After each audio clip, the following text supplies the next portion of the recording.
Bismillahirrahmanirrahim. Assalamualaikum warahmatullahi wabarakatuh.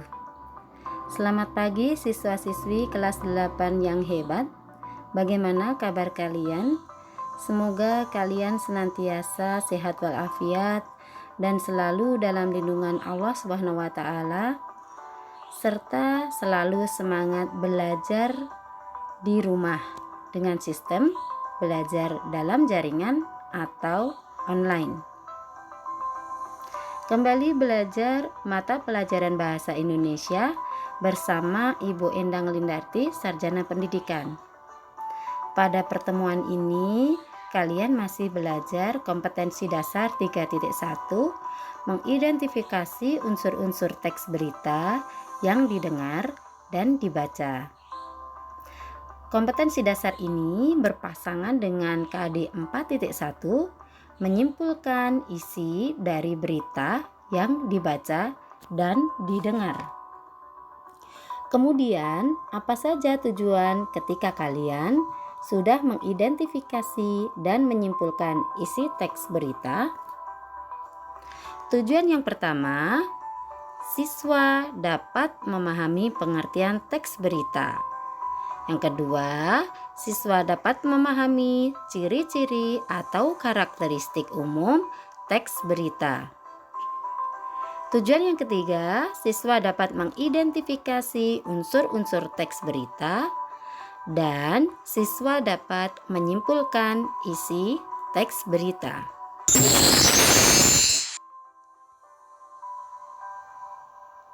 Media cetak ataupun elektronik setiap saat menayangkan berbagai acara yang bersifat informatif atau memberikan informasi, rekreatif bersifat menghibur, dan edukatif bersifat mendidik. Salah satu siaran yang baik untuk kalian simak adalah berita. Siaran berita memuat banyak informasi tentang peristiwa yang terjadi di dunia, baik di dalam negeri maupun di luar negeri. Tidak jarang kamu mendengarkan atau melihat berita di televisi tentang remaja yang berprestasi di bidang-bidang tertentu. Misalnya, ada remaja yang memenangi lomba penelitian, mewakili Indonesia di ajang Olimpiade, prestasi atlet-atlet pelajar di tingkat lokal maupun nasional. Nah, berita tentang remaja berprestasi ini bisa memacu kalian untuk giat belajar agar mampu berprestasi seperti mereka. Saat melihat acara televisi maupun mendengarkan siaran radio, acara apakah yang kalian gemari? Ayo, di antara kamu sekalian, adakah yang suka mendengarkan berita di radio atau televisi? Alhamdulillah, lumayan banyak ya. Ya, banyak sekali manfaat yang kalian peroleh dengan menonton berita televisi maupun mendengarkan siaran radio serta membaca berita di surat kabar, majalah, tabloid, ataupun di internet.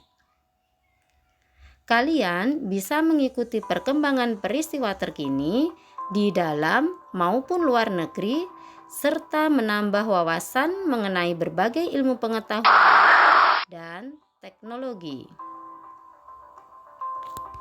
Berita dapat disampaikan atau disajikan secara lisan dan secara tulisan.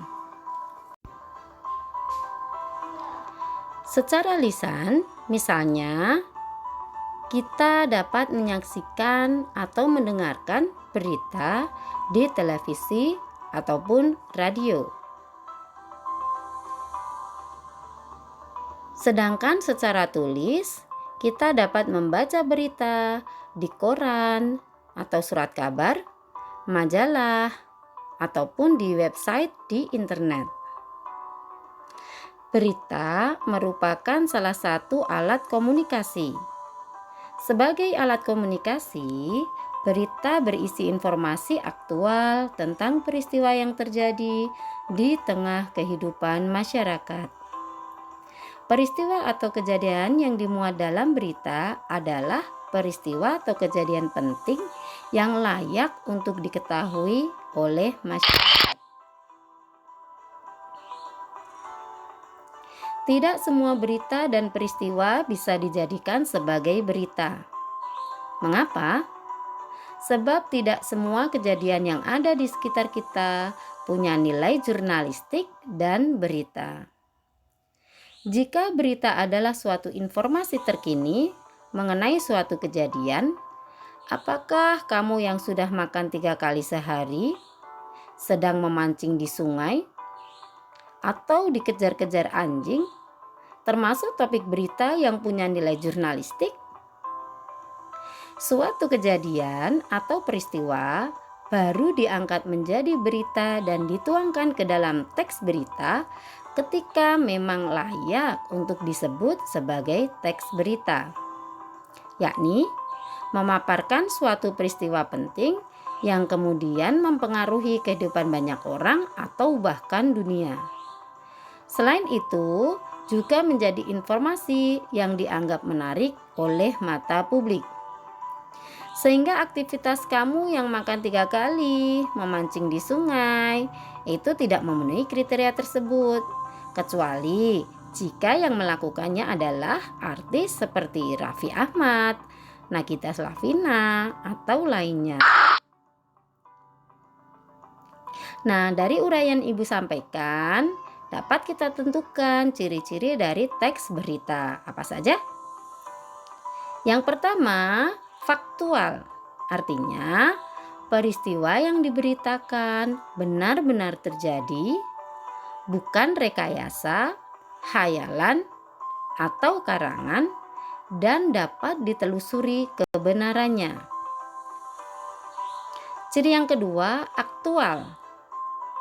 Mengandung unsur-unsur terkini, terbaru, terhangat, baru saja, atau sedang terjadi.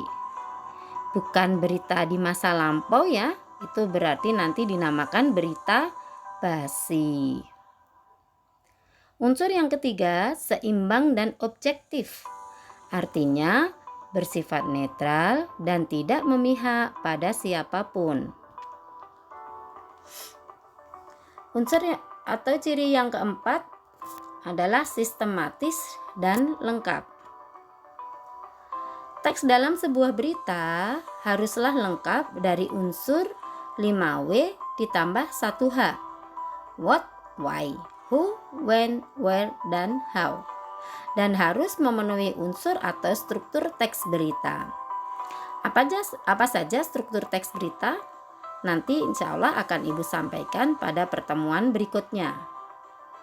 Sebuah berita juga harus disajikan secara sistematis atau berurutan agar jelas dan mudah dipahami oleh pembaca maupun pendengarnya. Ciri teks berita yang kelima adalah menarik. Menimbulkan rasa ingin tahu dan ketertarikan dari masyarakat, bukan peristiwa sehari-hari yang dilakukan oleh kebanyakan orang. Peristiwa sehari-hari yang sudah biasa dilakukan kebanyakan orang berarti sudah tidak menarik lagi, bukan? Ciri selanjutnya adalah penting. Penting dalam hal ini berkaitan dengan tokoh yang terlibat dan materi berita yang menyangkut kepentingan banyak orang dan mempengaruhi kondisi masyarakat. Unsur-unsur teks berita. Unsur-unsur teks berita seperti yang sudah Ibu sampaikan secara singkat sebelumnya merupakan unsur yang menggunakan kata tanya dalam bahasa Inggris 5W ditambah 1H. Apa saja anak-anak?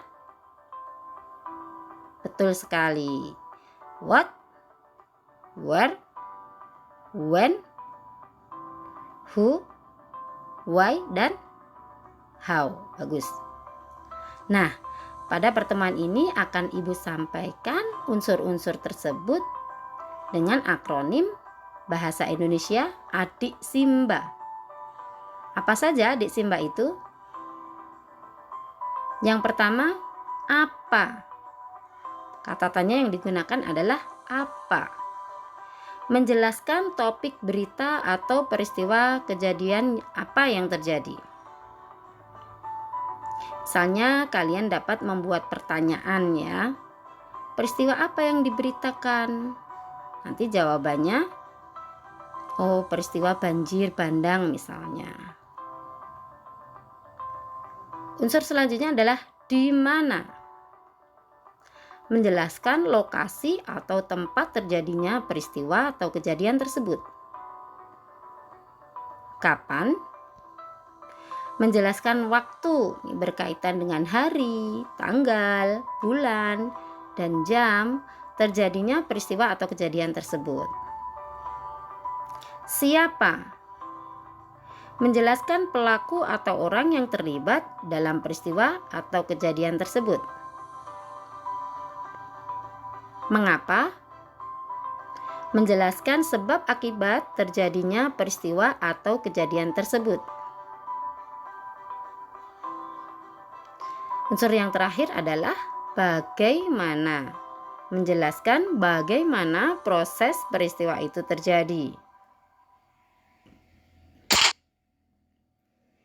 Nah, dalam kesempatan ini, Ibu akan menyampaikan salah satu contoh teks berita yang berjudul Disparekraf DKI akan segel tempat usaha pariwisata yang gelar perayaan Tahun Baru 2021. Silakan dibaca ya anak-anak beritanya.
Nah, anak-anak, setelah kalian membaca teks berita tadi, kalian dapat menuliskan jawaban berdasarkan pertanyaan dari unsur-unsur berita yang ada. Mari kita ulangi lagi unsur-unsur Adik Simba tadi. Kata tanya apa saja yang digunakan? Nah, unsur teks berita merupakan jawaban dari kata tanya tersebut. Benar. Unsur yang pertama adalah apa? Peristiwa apa yang tadi diberitakan? Pintar. Pelarangan perayaan Tahun Baru. Di mana? Di mana pelarangan perayaan Tahun Baru itu diterapkan? Bagus, betul. Di Provinsi DKI Jakarta. Kapan perayaan Tahun Baru itu dilarang di Provinsi DKI Jakarta? tahun 2021. Siapa? Nah, di sini kata tanyanya siapa berarti berkaitan dengan orang atau pelaku. Nah, siapa? Kepala Bidang Industri Pariwisata, Dinas Pariwisata dan Ekonomi Kreatif, Disparekraf DKI, Jakarta, Bambang Ismadi. Mengapa? Mengapa perayaan Tahun Baru itu dilarang di Provinsi DKI Jakarta? Ya, jawabannya untuk mencegah adanya kerumunan di tempat usaha pada malam Tahun Baru. Bagaimana? Nah, ini bisa saja pertanyaan yang disampaikan adalah bagaimana isi surat edaran yang disampaikan oleh Kepala Bidang Industri Pariwisata, Dinas Pariwisata dan Ekonomi Kreatif, Disparekraf DKI Jakarta, Bapak Bambang Ismadi. Bagaimana isinya? Ya, pemilik usaha pariwisata dan kreatif harus mengindahkan surat edaran yang berisi mematuhi ketentuan PSBB transisi, tidak melakukan perayaan malam tahun baru yang berpotensi menciptakan kerumunan, menaati ketentuan jam operasional yang berlaku dalam PSBB transisi, dan selanjutnya.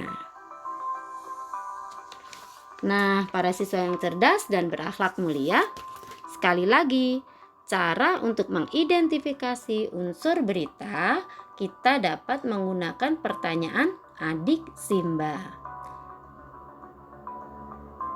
Bisa dipahami?